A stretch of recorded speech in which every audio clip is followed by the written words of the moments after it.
Ladies and gentlemen, episode number 20 of the JohnnyCast starts now, and this is a big-time episode. Obviously, a nice round number, 20, but more importantly than that, in the podcast world, when you make your 20th podcast, you then enter the 1%. And what do I mean by that? Well, 99% of content creators who make a podcast usually crap out before episode 20. So when you make it to 20, you at least made some type of consistent, like, I'm making 20 episodes, I'm in this for the long haul, and you make a statement to the viewers, okay? So let's give the podcast a nice round of applause. And to my 255 subscribers, I want to thank you. If you haven't subscribed already, subscribe right now. Hit that button, okay? Hit the bell too, so you know when I'm posting. Like the video, comment, etc. What I'm going to be doing, I'm going to give you a lay of the land here, okay? So I'd be lying if I told you that this podcast right here is my priority in terms of content, and it's for good reason, okay? My goal is I would love to have a long-form, nice podcast, which I can sit down and do multiple times a week, but the issue is I don't have the eyeballs yet. So the way to get those eyeballs is through YouTube Shorts and is through TikTok, and to bring them over to YouTube. So I have to really devote most of my time to making shorts and TikToks, which has been going very well. So don't expect for me to come out with a podcast every week. It's going to be kind of how it's been. Every 2.5, 3 weeks, I'll be releasing a new episode. And I like it because I get to just sit back, relax, and just freeform, just chat, right? There's a lot of stuff to catch up to. It's been about, like I said, 3 weeks since my last episode. I was in Philadelphia. I did some fun stuff in Long Beach, New York, and all types of fun stuff we'll discuss in a little bit. But before I get off of the kind of subject of the podcast itself, big things are coming. And what I mean by that is when I do have some more clarity on how I can make this podcast better and more intriguing for a viewer to watch, I'm going to really go balls to the wall with this. I've already gone balls to the wall with the TikToks and the YouTube Shorts, but I'd like to devote some more time to this. So I just bought a green screen. I bought a frame for that green screen, I'm taking editing classes as well to get a little bit better. And I'd love to have a new, like, the JohnnyCast is whatever, right? But, like, I think I could utilize my second, my surname, Action, in a way that could have, like, a nifty, fun podcast name and be like I don't know, like John, like the Action Hour, and it's just me fucking riffing with the green screen behind me. If you've seen the Giannis Pappas Hour, I'm not gonna copy his name, but like something like that. But if you've seen or something like that, I gotta say that it's fucking little Billy Madison for the kids. But yeah, if you've seen the Giannis Pappas Hour on YouTube, I would recommend checking it out. He was the former co-host of the best podcast of all time, History Hyenas, RIP. But yeah, he's doing his own thing, and he's got like a news vibe going. And the thing is that if I could riff on just current events, have like the news story to my right above me, that would be fucking awesome, right? Now, also, if you've noticed, if you're watching on YouTube, I'm back in the original stew. I'm cooking up I'm whipping up in the regular, in the original stew, and it's not that aesthetic. Okay, I get it. I got fucking screws behind me. I got my door here. I got a wrinkled poster. I got Meditations by Marcus Aurelius here. I got a bunch of shit. A PS3 controller, if you could see that, or PS4, I guess. I don't know. Anyway, so I got that coming on. I would love to do that, and I'm going to keep pushing with the TikToks. All right, let's get into it. So first of all, found out a very intriguing story about a couple of weeks ago that my friend dad, whose name is John, and I was aware his name was John, but he owned an auto body shop in the 80s, and it was called Action Auto. And the employees of this auto body shop would refer to him as Johnny Action. So I'm not the first. I'm not original. I'm not unique. And it's just a humbling experience to know that as clever as you think you are, as unique as you think you are, you're never the first guy. Okay, there's civilizations that have come before us that have been wiped away by natural disasters, and they might have been more advanced than us. So there might have been a guy who goes by the name of Johnny Action sitting in his room with a mic and doing exactly what I'm doing 5 million billion years ago. But then it got wiped away by the dinosaurs, and now here we are, and it's just history repeating itself. So shout out to my friend's dad, Johnny Action. It means a lot to me that we share that in common, and we're linked for life. I just have a deep connection to him now. Ever since I found that out, deep connection. So speaking about friends and old friends, catching up with old friends is something that is a very awesome thing, because when you're actually close with someone, when you've shared a bond with someone, seriously, for a long amount of time, you should pick up right where you left off. And that's what happens a lot of times. And so I went to the movies. I finally saw, I think I might have discussed it last podcast that I was trying to get a ticket, but I finally was able to get my hands on an Oppenheimer 70mm IMAX ticket in the Big Apple in Lincoln Square Theater on, I don't know, it's in the Upper West Side. Only theater in New York who does it. Again, one of 19 theaters in the United States who does it. And it was quite the experience. But I went with my good friend Josh. Hadn't seen him in a minute. We talk from time to time. Obviously, he's busy. I'm busy. But we grabbed dinner, a little Korean barbecue, which I'm a big fan of now. Big fan of Korean barbecue. I love the Korean culture. I want to get to that in a second with Korean cinema. Korean cinema is electric, okay? But anyway, caught up like we had just been living together in our frat house, okay? That's what it's all about. That's what it's all about. And to top it all off, when I'm on the train into the city, I get a text from him. He goes, "Yo, do you have a bag or anything?" And I go, "No. Why would I have a bag?" And he's like, "Oh, damn, I'm bringing something for you. I have a gift for you." And I'm like, "Dude, what? You have a gift for me? What are you talking about?" So we go to the pre-movie dinner. This is a date basically. We're a little fucking dinner and a movie date. And this fucking guy, Josh fucking, I'm not gonna say his last name because I'm going to keep this kind of whatever. I'm gonna whitewash everything. But this guy got me, or didn't get me, he's gifting me an old shirt of his, which is a tie-dye Flatbush Zombies shirt. Flatbush Zombies, one of my favorite hip-hop groups ever, that I've seen a couple times and was really into in college and in high school. And yeah, he's like, "Dude, I'm not really a fan of that anymore," or whatever. "I'm never going to wear this, and I know how much you love them, and you're in this band now, you can wear it." And dude, this guy gives me this fucking nice-ass tie-dye Flatbush Zombies shirt. I couldn't be more thankful for Josh. And it's a gift. And again, friendship's not about just gifts, okay, and what they can do for you at all. It was awesome just catching up and just fucking just the boys back, you know what I mean? And then we saw Oppenheimer, and Oppenheimer was an amazing experience. The screen, when you get in there, I didn't know what to expect. When you get in there, the screen is so large, both on the Y and the X axis, right? So it's so long, it's so tall. And you're on like stadium seating. And yeah, it was just a really great movie for 3 hours, for it to not drag whatsoever. The anxiety in the film, like the anticipation was so good. They did it so well. The score was amazing. It wasn't Hans Zimmer. I don't know who it was, but it was fucking good. And yeah, I can't wait to see it again. I'm going to wait till it's in, whatever, it's on streaming and I watch it again. But phenomenal. Listen, Nolan, the amount of movies that he's made that are just like so top for me, it would be impossible probably to put it in the top 3 unless it really blew my mind in that regard. But it's really a great. It's one of his best movies, I guess, but all of them are great. But yeah, so I really enjoyed it, and it's funny. This is a great one. So there's a nude scene in the movie. Florence Pugh, I think is her name. And I had seen that there was a controversy regarding it, and I don't even know what the controversy is. I'm just going to tell you what the experience that I had with this was. So the nude scene happens, and again, this screen is so big, and it's so clear because of this 11-mile-long film that weighs 700 pounds that's projecting onto the screen. The data on this film is so dense, is so dense that, it's so crisp and clear that, like, to start the movie, this does not spoil anything, but it's Cillian Murphy's face, and, like, you could see every imperfection in his face, his pores, you could see the dirt under his fingernails. It was amazing. So fast forward to the sex scene, to this little nude scene. And Florence Pugh fucking takes her tits out. And what's hysterical is while I'm watching the movie, I go, holy shit, that's the biggest nipple I've ever seen. Not because it was big in proportion, but because it's on this screen. The tit, the nipple, the areola, it was the size of a fucking water tower. It's the biggest thing I've ever seen in my life. So I was just cracking up to myself. I'm like, I'm not going to say anything because that's fucking brutal. Like, he's not going to... That was it. Movie goes by, movie's done. I'm now Ubering home, or about to Uber home. We're waiting on the side of the street by the movie theater, and we're talking about the film. We're cracking up about certain parts. And then he literally says to me, no bullshit. He goes, "By the way, dude, were those like the biggest nipples you've ever seen in your life?" That was like, I felt like it was a fucking, like, I don't even know what he said. He was like, I felt like it was a skyscraper size. Like it was, and I was like, dude, I was thinking the same fucking thing. It was like, it was so big. Like, for example, if they were like playing a close-up of someone's face, the face would be so big, it would be the size of like your house, maybe even bigger.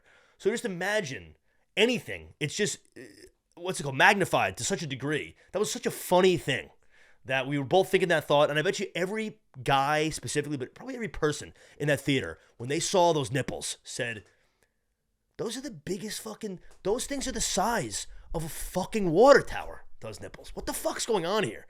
But yeah, great movie. And I've been in a movie vibe recently. I don't have much time to watch movies. And so when I say movie vibe recently, I've seen like 2 in the last like 4 weeks. But they were back-to-back days. And the other movie I saw was the day before Oppenheimer. I saw it by myself, which a movie by yourself is fucking nice. If you can't go to dinner by yourself, even though it's kind of weird, but it's not that weird. It's just that, like, when are you going to do that much, right? Like, cook, bro. Fucking cook, all right? You're going to go to a restaurant by yourself. Restaurants should be for special events and dates. Nothing else. Anyway, that's fine, but a movie alone is fucking nice. Now, would I like to have someone with me? Sure, but Johnny's a lone wolf, and I'll get to this in a little bit, but the theme of this winter, the theme of this fall, winter, and spring is it's a fucking monk mode season, okay? It's fucking lone wolf season. I'm spelling it S-Z-N. It really is. But anyway, so I go to see Oldboy, which is a Korean film, legendary Korean film that actually kind of, I don't know, I guess it would, like, you would say it revolutionized combat scenes in modern cinema. It's just an amazing film. I had seen it once a few years ago, and yeah, I saw that 20th anniversary rolls around. They're putting it back in theaters, and at the end of the movie, there's a what's it called? An interview with the director and the director of Drive, actually, who was his last name is like Nicholas something Revkin or something. But anyway, and you could fact check me on that. But Oldboy, seeing it in theaters was fucking awesome, and it reminded me, because I think when I saw Oldboy last time, I was a little bit like not really absorbing it all. Not only is it a sick movie, but that whole like niche of movies, Korean cinema, is fucking amazing. So I added like so many movies by I don't know their names anymore. I'm forgetting them. It's the Parasite director and the director of Oldboy have like 6 films each that are so amazing apparently that I haven't seen, that I cannot wait to watch. One of them I haven't seen, which is relatively new, is The Handmaiden, but there's a lot of them. A lot of them in like 2001 to 2008. There was a lot of them, but now there's more, obviously, with Parasite incoming, and Handmaiden was, I think, in 2018. There was one in 2022, I believe, that's pretty popular. So that's my next assignment, is I'm going to be watching Korean cinema. But the theater that I was watching this in was so odd, because it was an AMC, and every AMC I've been to has been really nice. And this AMC, I thought wasn't, like, when I drove up to it, I thought it was abandoned. And then I go in, and it's not abandoned. I walk into the theater, and I'm not kidding. The theater smelled like piss. It smelled like urine. So now I'm like skeeved out about these fucking seats that are I'm sitting on. They're the old, when I was a kid, I remember this. The old theater seats were like those woven, like almost like woven carpet is the material on the seat. So this must be like a super old theater that, I don't know, like the coworkers after the fucking night's over are just taking their fucking dicks out and pissing all over. I don't understand. The movie theater was, I was like trying to fucking put down this popcorn, and what I did was I got popcorn, which I'm never indulging in candy, not because I don't like it, or not because I'm too good for it, just because I don't like it really. But I did these nerds little bursts in the popcorn, so you're getting a little sweet, you're getting a little sugary, you're getting a little salty. But I had half the fucking bag. I got nauseous. I thought I was gonna throw up mid-film. I mean, if you don't eat candy, you can't eat candy. It's like poison.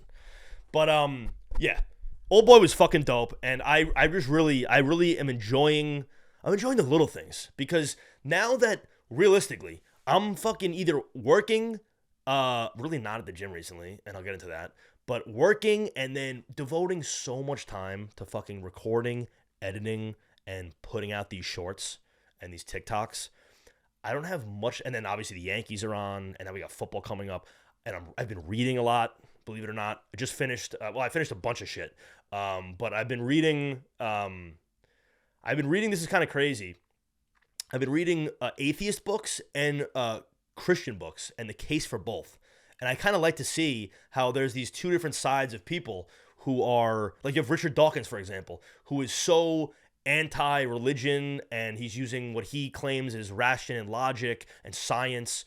And then you have the other side, which is not anything crazy. It's like people using ration, logic, and science to kind of deduce that there is a higher power, and they're kind of like at war with each other, but not really. And this has been going on for, I don't know, 15 years at least with the new atheist movement, which is like Sam Harris, Dawkins, Hitchens, and there's a fourth guy.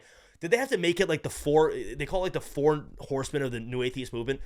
Just make it 3. I know it sounds better with 4, but guess what? The fourth guy no one even knows. But anyway, so I haven't had time, but it's nice to indulge in some of these things, like movies, and I'd like to get into a show. So let's get into my weekend in the city of brotherly love, the weekend in Philly. So I have some strong opinions about it. So the reason, to recap, I went to Philly because about 3 months ago, I thought it'd be a nice gesture if I could get a reservation at this place called Zahav. Now, for background even more, I had heard about Zahav through 2 different people. Through this guy, he has a show on Netflix called Somebody Feed Phil. He's a cringe lord. He's the guy who wrote Everybody Loves Raymond, which is a great show. But he's a cringe lord himself. He's always smiling like weirdly at the people who are feeding him. Odd guy. But he's got some good spots when he goes to cities. He checks out the right spots. And he talked about it. He talked it up. And then I watched Fuck That's Delicious. And when Action Bronson, a.k.a. Bam Bam Baklava, a.k.a. the same guy who gets tattooed by the same artist that I get tattooed by, fucking King, he also went to this place called Zahav. It's an Israeli restaurant, Mediterranean, right? Kind of vibe, hummus, the whole deal, meats.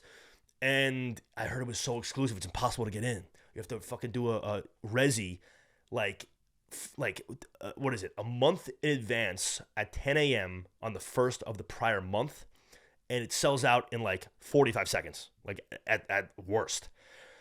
So I had heard about this, and I'd been wanting to visit my friend Sam in Philly, and so I thought it would be a great opportunity. My friend Zach was in town from Cali, believe it or not. So I figured we could all get together, and my friend Mike as well. And so I, like an assassin, like a closer, like an animal, I got this Zahav reservation. I did it. I got it. So the date was August, I think, 24th. I want to say it was a Thursday. Or August 17th, one of those dates. I think it was August 24th. And so we went. And so I took the Amtrak train into Philly. Amtrak's nice, bro. I mean, Amtrak is fucking, I didn't know that. It's like a nice, luxurious, I could take a nap in Amtrak. In LIRR, which obviously is a different type of train, it's hot, it's gross, dirty. Amtrak was like a nice experience. They have a food cart, a food car, I guess. Very nice. But so I get to Philly, and Philly is Philly. I thought, like, I don't know, I've been there twice. The first time I liked it. I didn't really know what to expect. This time, I liked it also, and I liked it for different reasons. So we get there, we go to Zahav that Thursday night, and I don't know how to rate Zahav now, because I have thought about it a lot. I went in with huge expectations. It's a prefix menu. I thought, first of all, the cocktails were not good. Cocktails were very disappointing. That's the first thing. I thought that, so they do a laffa bread to start, which is like a pita with hummus, and then like 6 different types of like garnishes, I guess. I don't even know. Like it was like fennel, pickled, there was like a lot of shit. Pickled onions, like, or a lot of good shit. And that was electric. And it's unlimited too. So they're bringing it out like a fucking, like they're bringing it out whenever you're done. Like as soon as you take the last bite of that laffa bread, boom, they bring a new one. So that was amazing. Then you get into like the appetizers they're bringing out, and some of it was good, some of it was okay. It didn't blow me away, but some of it was very good. The best 2, I would say, where they did a roast peach, heirloom tomato, and like feta salad with olive oil. Amazing. They also did a roasted almond, let me think about it, a toasted almond stuffed date, which was really great. But then like they did like a lamb shoulder as the main course, like a cranberry marinated lamb shoulder. Didn't blow me away. The service was all right. The rice was not good. And the dessert was awesome. It was a Turkish coffee ice cream cake. It was like Turkish coffee ice cream cake in the middle. On the top was like roasted, toasted, like nuts. I don't exactly know what it was. And the bottom was like almost like a graham cracker, like chocolate graham cracker. Like, it was very good. So I thought about it, and I would give that place, I think when I ate there, I said it was like an 8.7. The people were giving it in the 9s, and listen, bud, it's not in the 9s, okay? I want to try that same chef's other place called Laser Wolf, which is in Brooklyn. Heard it's even better. I think Zahav gets more like press, but I believe Laser Wolf is better, and I've heard the cocktails are great. Shout out to Jordan, someone who I work with, and is a friend of mine for a long time. We went to college together. He told me about that. But anyway, so I thought, I don't know. I gave it like an 8.7, like I said, an 8.8, 8.7 when I first went there. Now that I'm thinking about it, I think I'm going lower. I think I'm going like 8.4, 8.3. Like, I've been to certain restaurants that blow me away, okay? I've been to, whatever. I'll say this. As basic as it sounds, I don't care. I've been to Catch a couple times. Catch is fucking amazing. Everything I've eaten from Catch is like to die for, okay? I've eaten at amazing restaurants in Vegas, other amazing restaurants in New York. They were better than Zahav. They were. And again, when you're going to like a fine dining experience, I feel like the cocktails should be better, the service should be better. I was a little bit, but it was still good. It was still very good, and I enjoyed it, and it was a great time to get together with everybody. It was fucking awesome. So now next day, my whole plan was to get Angelo's Pizza to start. We were going to a Philadelphia Phillies game later. We were going to tailgate. So let's start with the Angelo's Pizza. We wake up, we walk around the city, we get Angelo's Pizzeria. And that was that was as advertised. We get a regular pizza, well done. It was so fucking amazing. I said on TikTok, I just want to make this clear. I said on TikTok and YouTube, and I'm not trying to act like I'm this fucking like ingenuine guy, but I said it was the best pizza I've ever had. Was it the best pizza I've ever had? I don't know. It was so good that it could be. But obviously I have to be very polarizing on TikTok and YouTube Shorts to kind of get the I don't know, the views, right? The reaction from the viewer. I don't know if it was the best pizza I've ever had, but it was so amazing. And as I said in that TikTok, it was sitting there for a little bit. So it was good and crispy and fresh there. Then, if I would have fresh off the press, baby, fresh out of the oven, probably even crazier. That was amazing. Then you get to the cheesesteaks, and the sandwiches, the hoagies, as they say, which now I'm embracing Philly culture. I'll call it a hoagie. I don't care. So the hoagies were fucking good, and the cheesesteaks were good.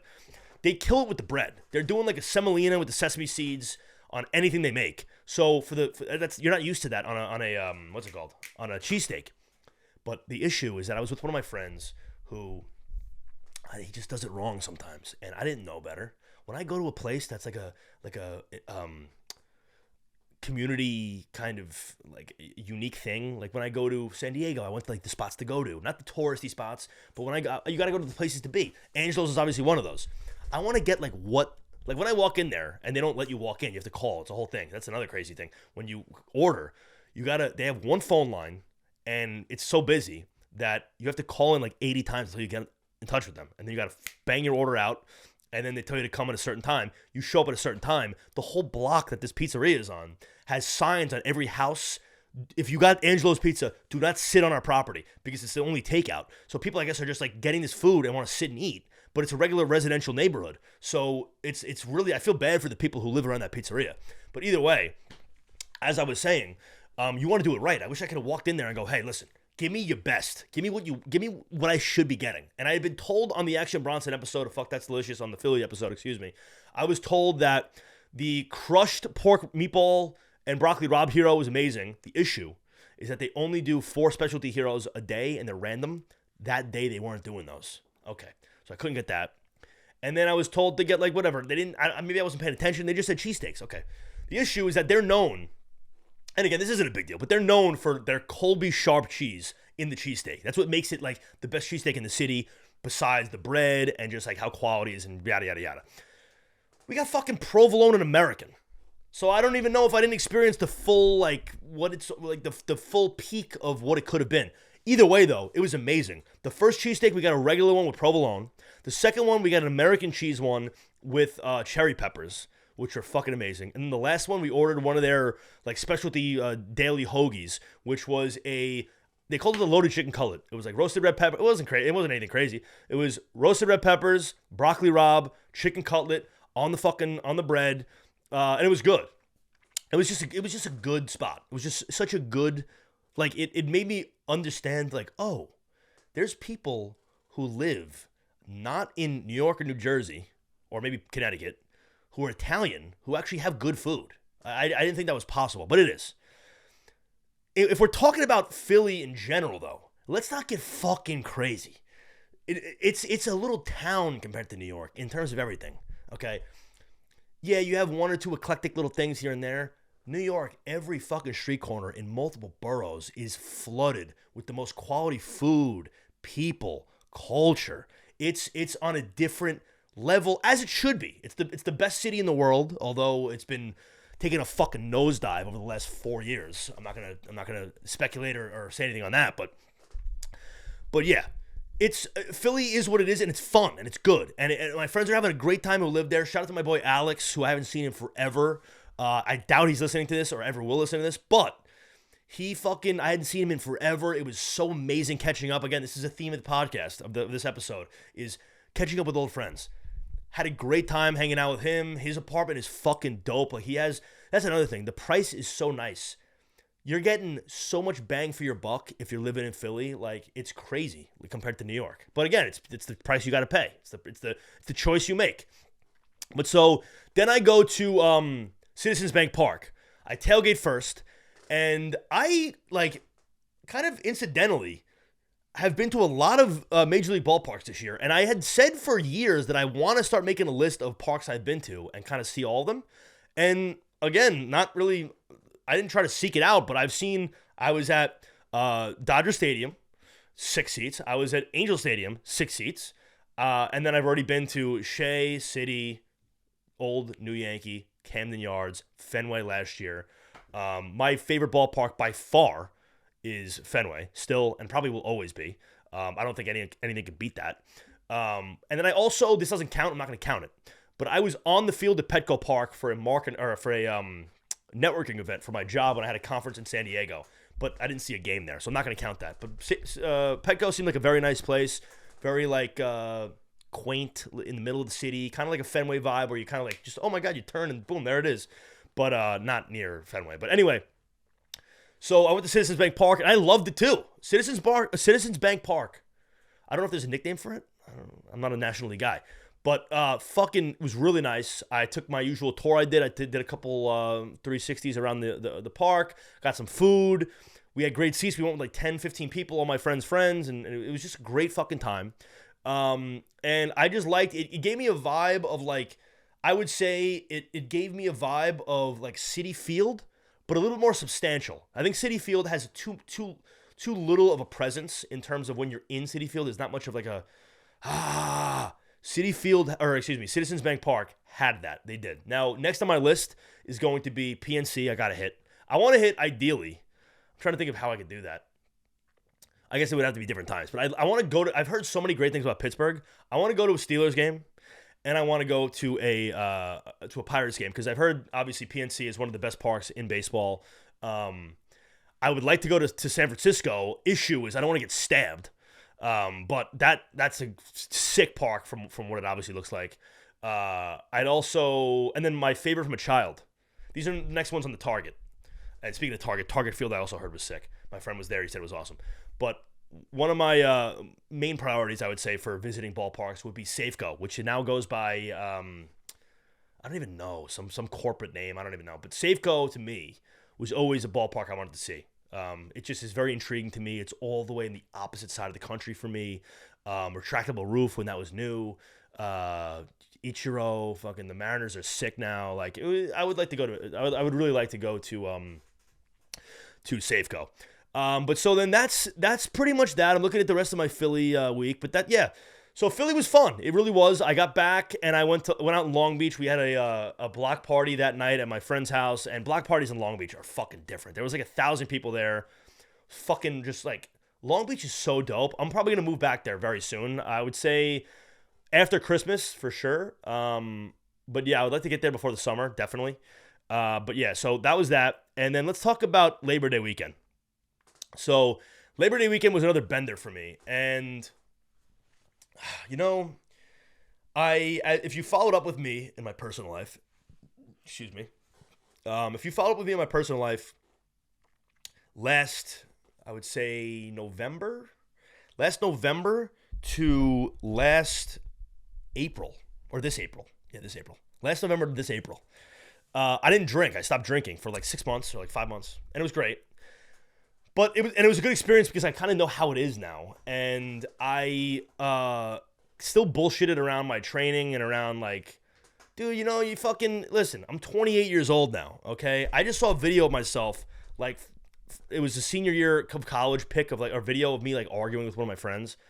And I look fucking, like, jacked and, like, lean, and I look good, and, like, and it just sucks that, like, I'm bullshitting. And I keep getting hurt because I'm fucking, like, inconsistently working out, and I eat like shit in, like, cycles. And then the drinking, it just fucks you, and then you get into this, like, monotony of a job. I'm like, no more excuses. I'm fucking done. As I said, I think 2 podcasts ago or last podcast, I am all into this fucking content shit, and I am going to be all in with my physical health and my mental health. I really am. And I know that's cliche. I don't care. So Labor Day was a fucking bender. At the end of those benders, dude, not only do I feel like shit physically, and I'm sick right now because of it, right? Labor Day weekend ended on Monday. It's now, what's today? Today's Saturday. I have a sore throat. My chest, I have congestion. I have a headache the whole fucking day, the last couple days. It's just horrible for your body. We know that. It fucks up your sleep, and my sleep is so bad, so I'm working on fixing that. But mentally, like, at the end of the fucking weekend, I just feel like I want to, like, jump into oncoming traffic. I just feel, like, so negative about everything, and it's just horrible. And maybe that's just me. Maybe substances, specifically alcohol, just aren't for me. I don't know. And the thing is, I do like doing it. I do like drinking. I like in moderation, right? I love gambling, and I had to cut that out of my life for a very, very serious reason. And I'm not going to sit here and tell you that, like, yeah, gambling's whatever. No, I fucking love gambling. If I could gamble on the games tomorrow, which is Sunday, the first week of football, I would be in heaven right now. But it's not heaven, because I know it feels like shit, and you fucking, it leads you down a bad path. Same thing with alcohol, right? You can enjoy it in the moment. It's destroying you. And so I'm tired of all that. I sound like a fucking pathetic boy who cried wolf, broken record. And I sound like that to myself, because I do this every fucking year. But I do realize this later, and then it's too late. I have right now, from September all the way till my birthday, which is April 28th, okay, to fucking go into fucking monk mode, go into fucking lone wolf mode, and just get all my priorities straight, to put 100,010% on my content, in my job, in my diet, and in my fitness journey, whatever you want to call that, which is going to be very cardiovascular focused and physique focused in a very, very, not intense, a very simple but consistent split. I was overcomplicating shit for so fucking long, and it hurt me. And I'm tired of being I'm sure maybe if you who are listening, you feel like this in certain aspects of your life. I'm tired of being, like, not in shape, because I was the guy who was in shape, and now I'm not. And so now when I go out, it, like, leads to this fucking, like, insecurity where I'm like, oh, like, I'm not, like, no one, when you're in shape, maybe this is a superficial thought of mine, but it's just true to me. And this has also been said before. I don't know by who. It might have been, like, by Franco Colombo or some shit. When you're in shape, it is the most, like, respect-inducing thing you could be off the bat to someone, because you cannot cheat it. You cannot fake it. Even for people who take steroids, and there's a big, like, steroid movement, I would say, the last couple of years because of, like, this new TikTok generation. You have to work your ass off to be on steroids, because 99% of people who are taking steroids don't even look good, okay? So like, if you look jacked, you're putting the work in. You're eating right. You're regimented. You're consistent. You have fucking, like, you have self-respect. And so, like, when you get to the end of these benders, and I'm like, just like on the side of the road, fucking, like, with my fucking gut, just feeling like shit, eating like shit, not where I want to be. It's time that Johnny takes a stand, and for the listener, it's time you take a stand as well, okay? So from September, which is right, it's literally September 9th as we speak, I'm getting all of the priorities in order, all of them, and we're going to see how it goes. And yeah, I'm going to fucking not burn bridges, but it's going to suck to, first of all, like, I have a show next week. I have a gig. We're playing at a festival. It's going to suck to not only not drink during the performance, but then to drink and hang around after the performance, not only with my band, but also watching the bands that go before and after us, right? That sucks, but it's the price I'm willing to pay, and I don't care, okay? On top of that, going out once in a while won't kill you, obviously, but it's a decision I'm making to be the most optimal version of myself. And if people are going to get mad or pissed that I'm not coming out, or I lose contact with certain people, so be it, dude. my life has to be my number one priority. I don't have kids. I don't have a wife. So all right now I have to do is worry about myself. And once you get to the point where you do have kids and a wife or a serious girlfriend, then a lot of times you can't do this shit, and then you're fucked. And then no matter if you lie to yourself and say you're happy and blah, blah, blah, you could have been a better version and you never were able to see that potential because you have other things to do, which is fine. Like, you obviously should take care of your kid before you're like, bro, I need a fucking tricep pump. But the point is that while I have this ability, while I'm still in my prime, so to speak, where I can get to a good space, let's fucking do it, all right? So I hope that pumped you up a little bit. I hope it wasn't cringy AF. But yeah, so that's that. I mean, Labor Day was a fucking disaster. I was just miserable the whole time, walking around the bar, especially on Sunday night, like a fucking zombie. I just was like negative, feeling like shit, fucking went home. It just sucked. So I'm happy to now come out the other side of that. And the issue too is like a lot of people get dopamine off of like the beginning of a journey. And then like obviously they fall midway through or like even very at the beginning or very at the end, whatever. And that's been my case too. I like planning shit. I like having like a regimen. And then obviously eventually kind of fading away from that. Hopefully I don't do that this time. Hopefully I can figure out a way to stay consistent and see it through. Because seeing it through is really how you make progress. Now I'm going to go hit my computer again because it froze again. All right, so I'm back. We're going to end this podcast off. I got a quick couple things to say though. Football season-wise, so right now it's a Saturday. On Sunday is the first Sunday of the NFL season. For Survivor Pool, I have, for my Survivor, who do I have? I have Washington over the Cardinals. The Cardinals are a dumpster fire. I cannot see in a billion years them winning this game. I think the spread's like 7 on that game. Either way, I like that. Another doable game I guess you could take is Baltimore over Houston. But I don't know, because like with a rookie quarterback, you never know. Like with Stroud, he could just like have a fucking baller game and like shock the world. So I'm going to stay away from that. And also, I think my pops has the Vikings over the Bucks, which I also don't love because the Bucks still have some decent personnel. I don't want to have to sweat anything. The Cardinals are a joke. So I like that pick. We got Cowboys Giants Sunday night, which I cannot wait for. But then it all culminates into the best game of the week for me. And for pretty much, I would imagine the whole NFL, which is Bills-Jets. Bills are on the road, so the Jets are home dogs. And Aaron Rodgers' first actual game as a Jet, lacing him up, and it's going to be just electric. I mean, that team, we're going to see if the hype is real. We're going to see if what they're talking about, the way they've talked about themselves, if that's legit. The one thing I don't love about this team, it's not the offensive line. I'd be lying to you if I knew that much about the offensive line, other than that they're obviously not as good as the rest of the talent around them. But the coaching, I just get cringed out by Saleh. I just really do. I don't know if even before Hard Knocks has very little to do with this. Even last year, his press conferences in 2 years, I don't know. It just doesn't. He doesn't like mesh with me. But maybe it doesn't matter. Maybe Rodgers will be the de facto offensive coordinator, and then we'll just have Saleh handle the defense with Ulbrich, who's a fucking like every other word out of his mouth in what's it called? In Hard Knocks is fuck. But so I cannot wait for that. This podcast will be coming out after. I don't know if I already said that, but yeah, it'll be coming out probably Wednesday or Thursday of next week. So whatever happened already happened, so you know if I was right or wrong. And this isn't a pick of mine. I'm just going to be rooting for the Jets, obviously. But I'm so excited to see what happens with that game. So we got that, and then we'll end off in the negative, which is always a good thing to end off, right? Which is the New York Yankees, who, I mean, they give you some hope, right? They win, 9 out of 12 or 9 out of 11, and you had the team rolling. They sweep the Astros. Dominguez comes up. He's just making me soaking wet, this guy. He's literally power to all fields, playing a good center field. He looks like he's been in the league for 10 fucking years. The plate discipline is out of control for a guy who's, 20? So that's been exciting.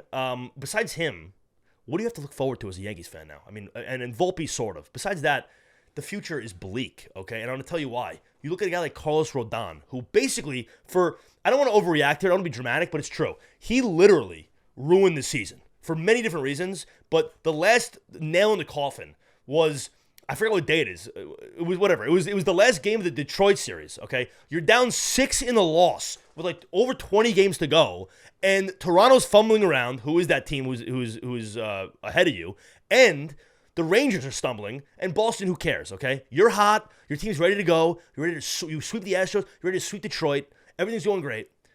And then you not only just like pitch poorly, you don't even give the team a chance. After pitching kind of well in your last like 3 starts when the team was shot and dead, when no one cared, no one was watching, right?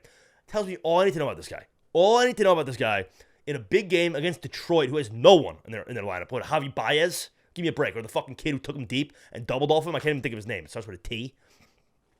For this guy to get paid the amount of money he's getting paid is a disgrace. I started cracking up. I was in the car midway through that game. I'm listening to John Sterling and Susan Waldman. John Sterling, no bullshit. He says, yeah, the Yankees, it's baseball season. The Yankees, they have a good staff going into next year. It's exciting. They have, obviously, the probable Cy Young for this year, Garrett Cole.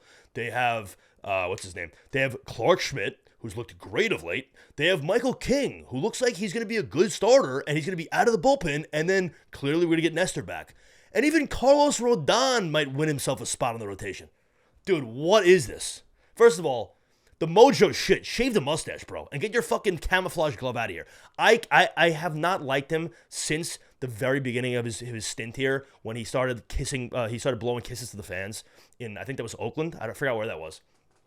And it's just snowballed into bad and then worse. And I don't know how this guy, I mean, listen, next year is a new year. They make a couple signings in the offseason. You got some new blood on the team, some excitement.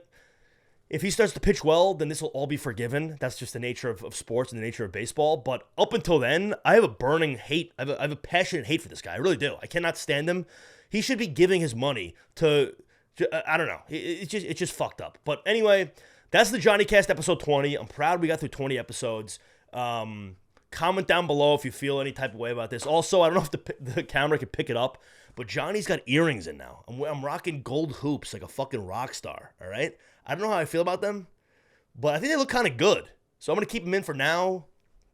I kind of feel like a dickhead. So I know I said I was going to end the podcast off, but I'll give you one last quick anecdote.